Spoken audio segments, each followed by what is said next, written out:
par ce qui me semble, moi, le premier roman de gare français. Et je vais vous expliquer, vous en lire des passages dans les prochains épisodes.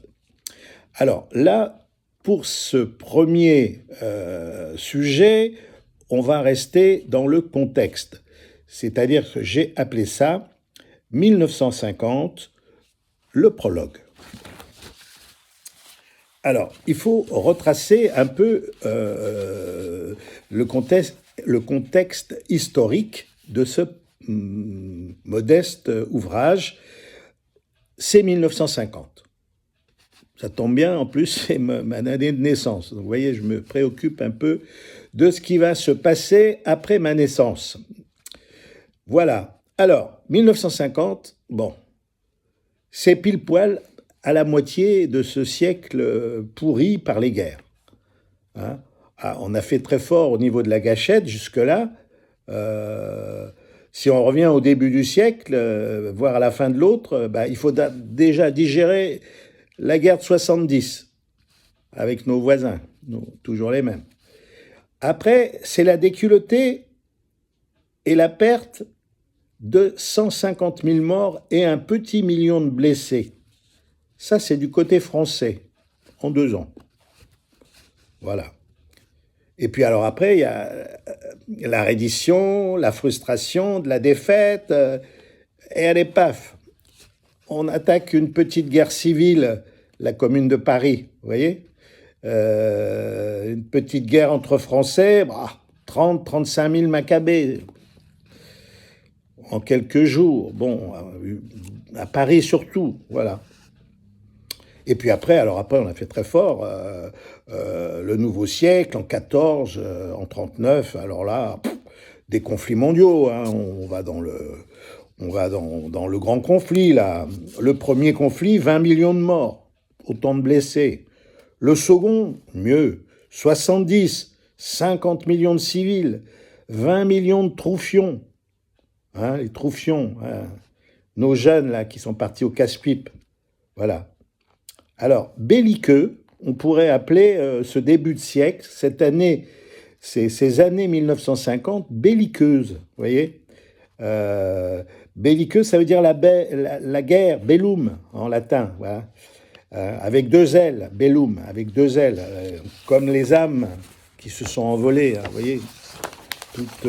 Tous ces mots parlent très bien à l'histoire. Excusez-moi, il y a eu un petit défaut avec le prompteur. Bon, alors, voilà. En 1950, on n'est plus en guerre, on est d'accord. La paix, ça y est, elle est là. Et la guerre est finie. Alors, il paraît qu'une bonne guerre, ça relance l'économie, vous voyez. Bon.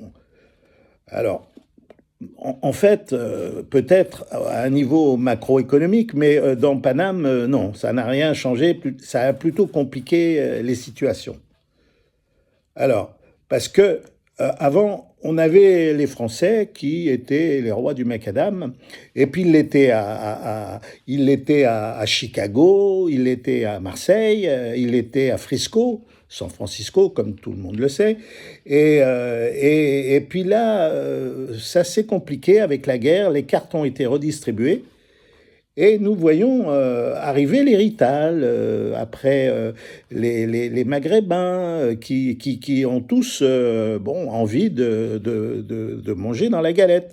Alors, ils se sont rendus à Paname, parce que ils se sont rendus aussi dans le Trouba d'Athènes, mais surtout, ce qui valait l'intérêt, c'était le mi-temps parisien, parce que là, il y avait de la fraîche, il y a du monde, hein, etc.